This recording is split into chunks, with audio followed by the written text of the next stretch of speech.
Well, good morning, good afternoon, or good evening, whatever time that you're choosing to join us here at Reach Talk.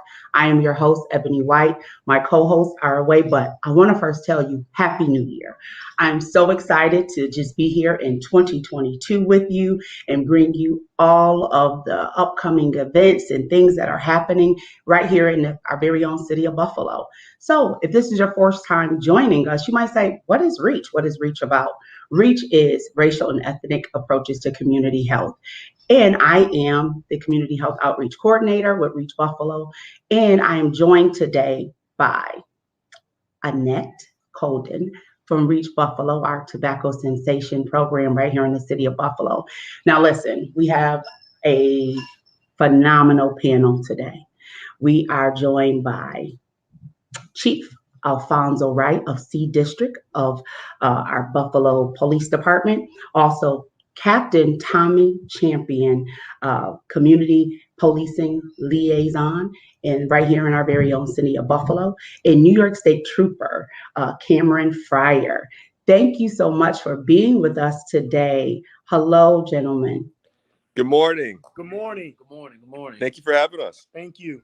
Listen, so as always, I always remind you when we are on and you are with us, I always ask that you have a notepad and a pen available, okay? Because we make sure we provide a great wealth of knowledge that you will have for yourself, but also be able to share with your friends and family in your very own network.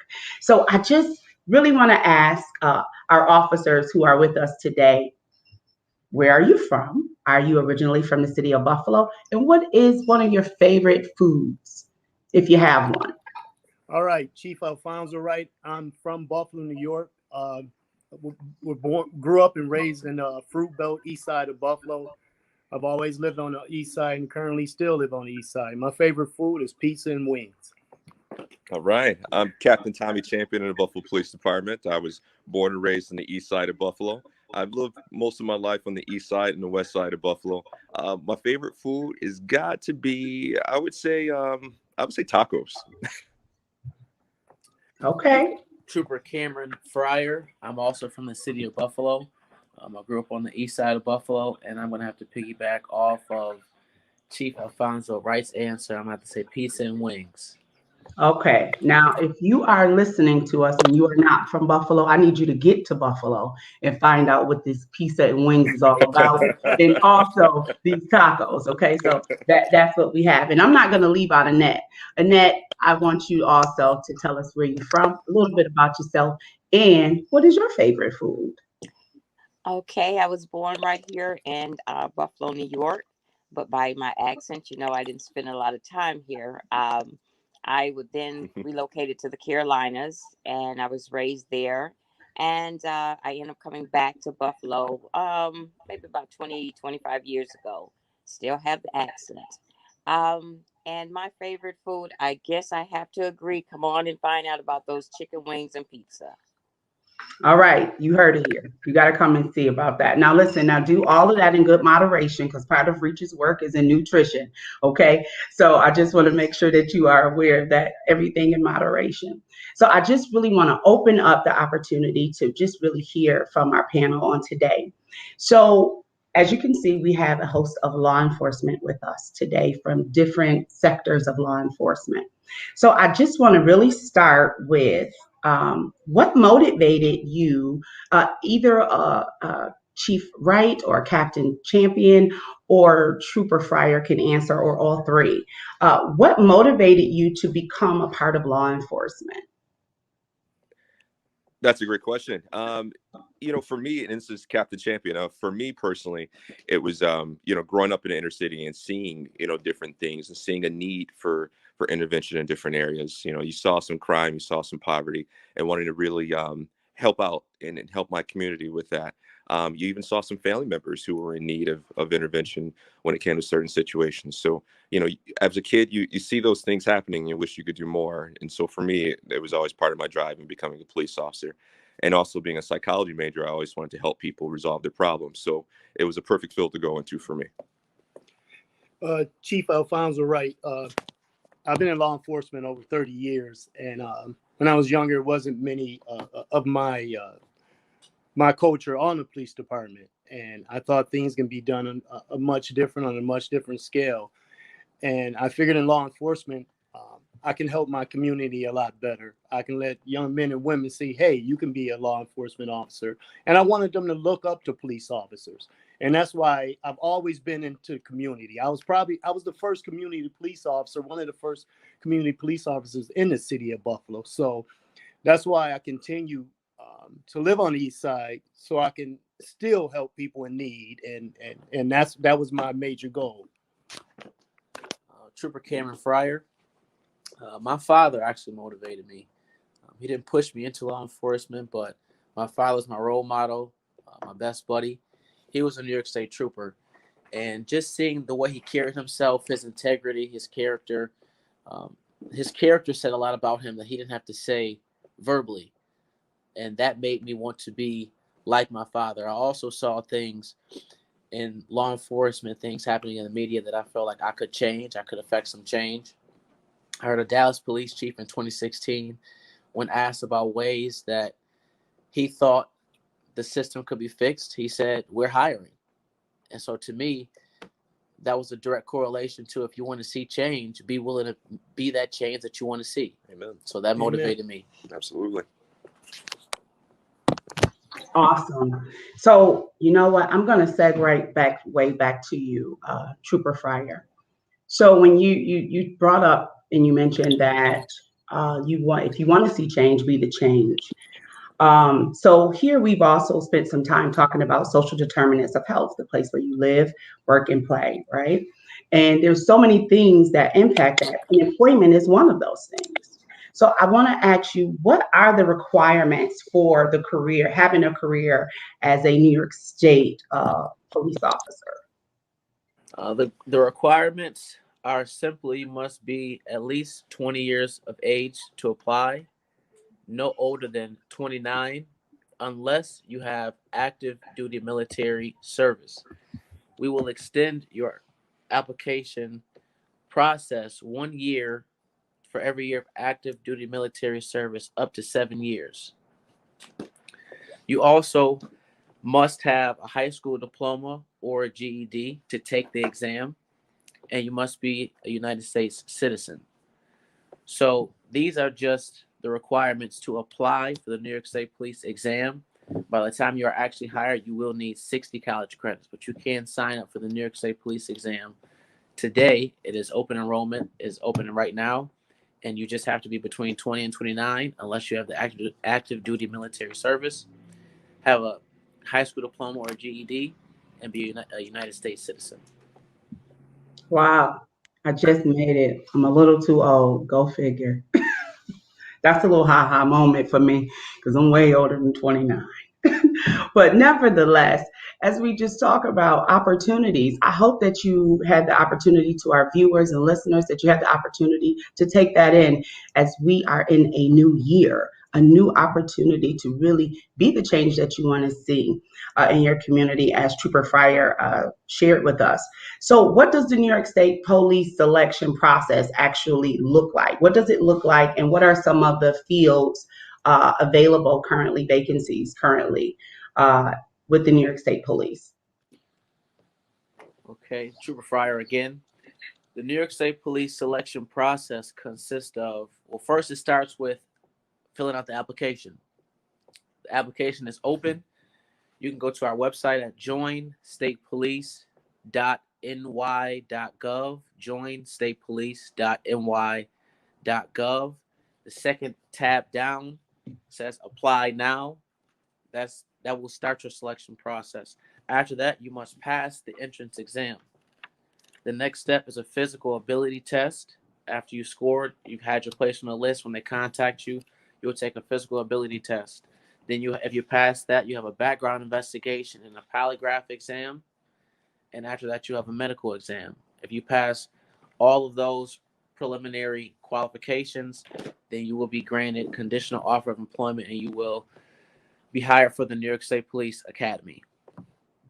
Some career opportunities we have within the New York State Police. There are several. I'll just list a few: drug enforcement, bomb disposal unit, ATV patrol, snowmobile patrol, Special Operations Response Team, Contaminated Crime Scene Emergency Response Team, Motorcycle Unit, K9 Unit, Boat Patrols, Aviation, Underwater Recovery Team, Defensive Tactics, Firearms, Breath Test Operator, and Radar Instructors. So we have a myriad of options once you do become a New York State Trooper, of different avenues that you can segue into once you get into this department. And I just have two final questions for you. I hope that you are able, for those who are watching as well, please, we put that information down where you can apply, right, rolling in the bottom of our screen here today. But what is the current salary, and is there a tattoo policy at all that people should be aware of as they're planning or considering applying? The current salary is $58,443 upon appointment. So when you go into the New York State Police Academy, you'll be hired at $58,443. After 1 year of service, your salary will go to $82,677. And then there is a raise every year up to 5 years after that. Okay. Listen, that's life changing. Yes, ma'am. That's life changing. The current tattoo policy, I know that for years we've had a tattoo policy that says you can't have any tattoos below your elbow. So for the state police, you can't have any tattoos that would show in a short sleeve shirt. The New York State Police, Superintendent Bruin, First Deputy Superintendent Negrelli, and all the command staff are revisiting that tattoo policy. We do not have a hard and fast answer, but if you do have tattoos that are below your elbow, I would encourage you to apply. Please apply, because that policy may change. It may not, but it may change. We've been discussing that for months now, so I don't want to see you miss an opportunity based on the fact that you may have tattoos. So apply, take the exam, and then we'll have a hard and fast answer after that. Thank you so much for all of that information. Listen, to be able to have an opportunity to change your life, change your family's lives, and overall your generation's lives is awesome. To just walk in the door, go through all of the process at $52,000, and after a year, almost at over $80,000. That changes our community as a whole. I want to kind of segue. Thank you so much, Trooper Fryer, for that valuable info. What would you say are some valuable characteristics, like for an officer, for law enforcement? Hey guys, this is Captain Champion speaking. I'll take that one on.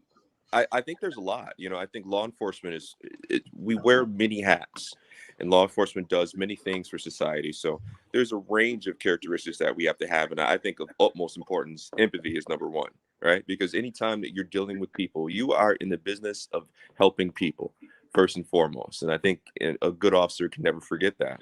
This is public service. So empathy is the most important thing, because you need to go into a situation and not only understand, what the call might have said or might just understand things from a law enforcement standpoint. You've got to understand things from a very human standpoint, where you kind of try to figure out what's going on in people's lives, understand why they feel the way they feel, and you can't let those things affect you. So I would say the next thing would be, just making sure that you're open-minded. We have all sorts of different nationalities and ethnicities that you're going to deal with, and all sorts of different income levels, backgrounds. So you're going to have to be a flexible person with an open mind, and you can't make judgments. You just have to be able to accept things as they are, meet people where they are, and make good judgments and make good decisions based on that information that you're perceiving. I would say critical thinking. Each one of these situations, when an officer goes into a call, sometimes it's chaotic. Sometimes there's tons of different things going on at one time. You might have people running everywhere. You might have fights breaking out and car crashes all happening. It's a crazy thing. It's a lot to take in. And I think your average person would want to run in the opposite direction when they see something like that, right? Right. So it's a certain amount of strength of character and a certain amount of confidence that you have to be able to run towards those situations. And that's what our officers do. And I think oftentimes that gets overlooked. Everyone else is running the opposite way and we're running towards it. So, being able to really detach yourself a bit while still very much being present, that's a difficult thing to manage. It almost seems contradictory in a way, but officers have to manage that, and that's very difficult. So to be able to really feel what's going on, but at the same time detach yourself, be able to look at it objectively and see the big picture and make a good decision that's both, legally valid, that's morally valid, that's in tune with the penal law. It's also, in this day and age, it also has to be perceived properly. And I think you also have to make sure that what you're doing is going to help, mitigate, whatever risk or danger is going on at that time period. So it's a tough thing. It's a difficult thing. I would also add, just general calm and reasonableness. I think if you check our penal law, and that's what most officers use to enforce the law, what you're going to keep seeing is reasonable, reasonable, reasonable, reasonable. So that means you have to have a good understanding of what's going on and make sure that your actions are reasonable and in line with whatever's happening at that moment. Thank you so much, Captain Champion. I want to say, Chief Wright, you talked about community policing. Until we were preparing for this, I was like, what is the difference? I thought everyone was the same. So, will you take that question and just describe to us what are the differences between community policing and patrol policing? You know what? I'm going to defer that to Captain Champion because that's what he does. So, Okay. Okay. Yeah, that was in my wheelhouse. yes. Okay. Okay. So being that I'm the captain of community policing. So here in Buffalo's very unique in that you've seen a lot of agencies adopt community policing and community police officers, but Buffalo has had a community police in it for years, probably well over, probably the last 10, 15 years at least, right? Actually, longer than that, maybe going back 20 years or more. But before, there was one community police officer in each district. And those community police officers focused on quality of life issues mainly. And they would also make sure that they were adapt to what was going on in each one of the districts. They kept good relationships with the community. And they actually took care of a lot of housing issues, any smaller quality of life issues in the neighborhoods, even on down to neighbor disputes. They would even sit down and mediate disputes between neighbors. So the community police officers were very, very busy, but you had one designated in each district.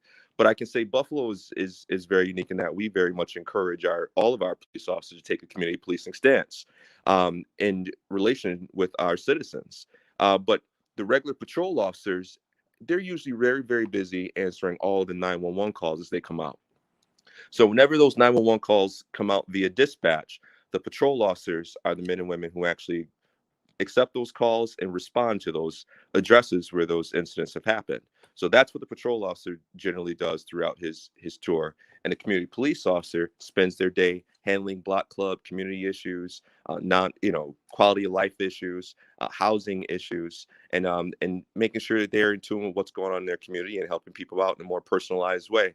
In some ways, you could see a community police officer almost like your primary doctor, right?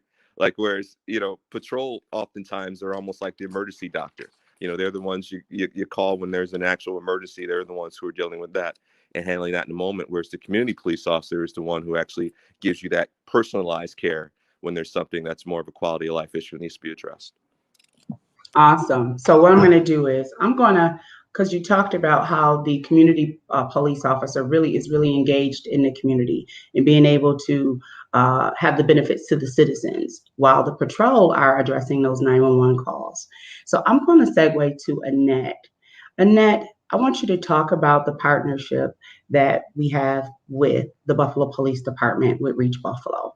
So Annette has been with us several times, but I want Annette to really talk about a little bit what your portion of Reach dives into right now and the collaboration that's happening. Well, with Reach, we're out in the community as well, and through being in the community, we tend to see these gentlemen a lot. And basically, I want to start with Captain Champion. I want to start with this quick story. We were out doing a community event, and he rode up in his patrol vehicle, got out, and we had a number of people there on different levels. Some was just standing around talking, some was networking. Then you had others that was working. He came, he spoke to everyone, And the next thing he said, "What do you need me to do?" I immediately put some tools in his hand, and he actually did the work. He did the cleaning. He did everything that was asked of him. Later on in the during the event, he and I had the opportunity to talk, and he asked, "What is Reach all about?" I was able to explain it to him. We had some mutual friends that I know, family members as well, that was actually on his team. And at that point, being out in the community on the regular, I'm constantly seeing him. He's constantly seeing me. Um, and we had the opportunity to basically understand what each is doing. And people may say, well, how does Reach fit into that? With this unit, they're caring people. They are very welcoming people, and you get that in their attitude. Because even when I met um, the Chief Wright, he was the same way. They're very welcoming, and with Reach, we're all about helping the community as well, meeting them where they are. Right now, we're in a pandemic, and people that smoke, is very hard for them to stop smoking, because a lot of times smoking is to relieve stress. And I think that's the reason why we teamed up, is because they do care, and they understand that people may want to stop smoking, but they need that help, you know. And talking with Chief Wright when we first met, that was at another event. I think it was a book bag giveaway. I had a chance to explain to him what Reach was all about, and with him being right on their um, office is right there. Their building is right on the quarter that we work with, and that's East Ferry and Fillmore. After explaining things to him, and I told him, I said, we would love for you guys to sign a policy. His next response was, well, where is it? I got the policy. He signed. Uh, will be, they have the signs posted. So when you're on the corner of East Ferry and Fillmore, look at the signs, know that it's a smoke-free zone. So, try to restrain from smoking. If so, after you finish smoking, put the butts in your pocket. Don't litter up their area, because it is a smoke-free zone, because they do care. Can I Wow, that's phenomenal. can I piggyback off her?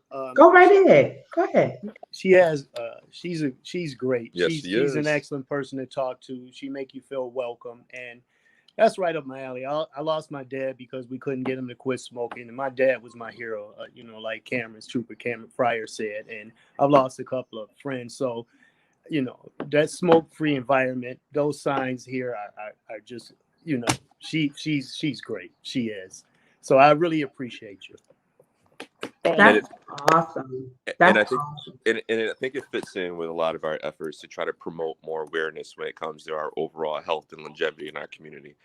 We've been trying to push a lot of different health aspects to some of the events we've had, like even with taking it to the streets, inviting, people giving out vaccinations, and the folks from ECMC and other groups to come give out vaccinations. And we even have personal trainers from different gyms show up and take the people through workouts at some of our community events. So I think the work that Reach does is enormously important right now, especially when it comes to having influence on people's everyday behaviors and encouraging them to make healthier decisions. Awesome. So listen, I want to give you also the opportunity, either Chief Wright, Captain Champion, or Trooper Fryer. Are there any upcoming things happening this January or in February that we would like our community members to know that they can become a part of? All right, so this is Captain Champion. I'll take that one. So we have a ton of different things going on as usual. We actually go out to and help out a lot of people in all their events. But one of the major things we do is we help out the Buffalo Police Athletic League with a lot of their youth programming. And they've been absolutely great partners. They're very active in the community. There's a lot of youth programming, and they have a long schedule of events and things on their website where you can actually go on and you can check that website for all their upcoming events for youth. We also do a lot of proactive events, but some of that stuff is going to be later on in the year, such as taking it to the streets, or our clean sweeps, or our district community days. those dates can be grabbed by calling up whatever your nearest district station house is and talking to that CPO. They also have chiefs meetings that the CPO, the community police officer, can let you know what those dates are by actually calling the district. We often also try to post those things on our Facebook. So whenever there's an upcoming event or there's an upcoming community meeting that you need to be aware of, we post that in our event. Some of our community members, like the Board of Block Clubs group, they post those things as well for us. So just keep an eye on our Facebook and on the web pages, and for Buffalo Police Athletic League's webpage as well, because we're always helping them out with events. They're great partners, and our officers actually serve as mentors and work with them regularly, helping out the youth on a lot of different things. But keep an eye on our website, and we'll be updating it. Chief Wright here. Oh, sorry. Go ahead. Chief Go Wright ahead. here. You also I have to give credit. You can't do this unless it comes from the top, and you have to give credit to our mayor and our commissioner. Absolutely. He allows us. Awesome. And they encourage us to go out and talk to the community and do things for the community. A lot of our officers is just not community police officers. They do community work. I had a bright lieutenant, Lieutenant Pitts. He started talking to the kids on the corner and of the Broadway area. And the one thing, he found his kid so intelligent, and he didn't realize it. And he tells the kid, "Hey, how's your grades?" And the kid had phenomenal grades. So he came up with a program, A's for J's. So kid does well in school, we try to get him sneakers. So it's just a number of different things. Our net team, our schools, they do community work all the time. So even though you don't hear about it, all these guys out here doing community policing. All sorts of food drives, clothing drives, toy drives, all throughout the year.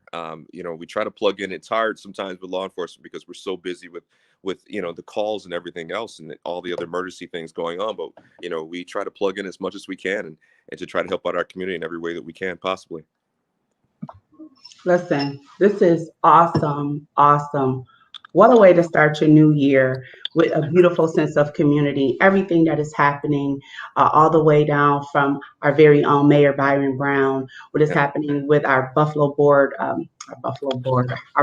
Police Department, also happening right here with Reach, that has a host of initiatives and how they're so wrapped up and perfectly woven. I just want to thank you all for taking the time and kicking off the new year right here with us at Reach Talk. And I want to share, I want to say it is actually Captain Champion. I want to say it is you. About 15 years ago, I was traveling home. I worked very late. So I want to give back that empathy that police officers have great empathy. And they really, those who do that job, how they do it for the people that they serve. 15 years ago, it was about 11:30 at night, and I was on a not nice corner heading home.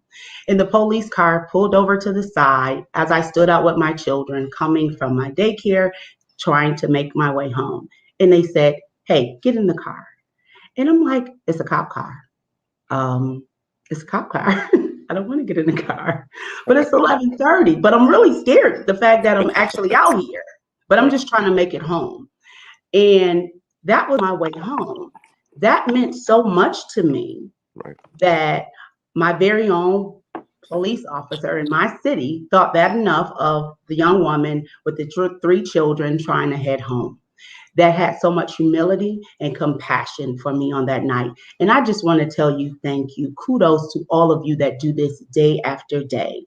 And go towards those hard situations, right? Where, as you said, many want to go the opposite direction, that show up with their heart, and just level setting things for us day in and day out. I thank you all for being with us today. For those of you, continue to do your part. You were told if you want to become a part, want to know about all those upcoming events, call your local district, find out about your block club meetings, get involved, because we all play a major part in changing our community. And I thank you and have a phenomenal new year. Thank you for being with us here at Reach Talk. Bye thank now. you for having us. Thank you. Thank you. Happy New Year.